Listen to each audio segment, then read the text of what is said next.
Another stress plot you can do in SolidWorks simulation for shrink fit contact between two parts and running that analysis. We've got the von Mises stress of these two interfering surfaces here. You can see where the max stresses. We can also plot the contact pressure between the two applied surfaces of this wheel assembly that are interfering with each other. That interference between the two parts and the shrink fit contacts creates that pressure, which is the normal force over the area of application between the two surfaces.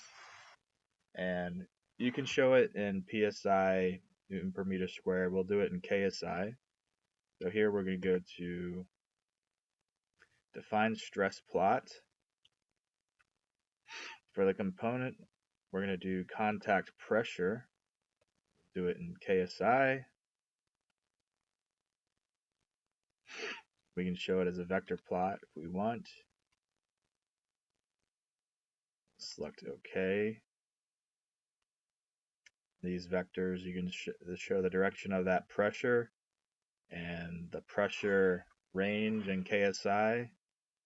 You can see between the two, this outer surface of this hub and the outer ring, the inner surface of this outer ring. You can go ahead and see where the most pressure is if we go to chart settings. We can show maximum annotation of 1.52, so about 15 KSI on the outer surface of this inner part here.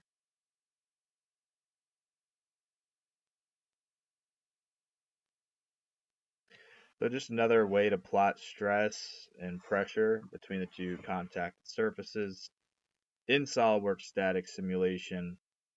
I hope you enjoyed this short video.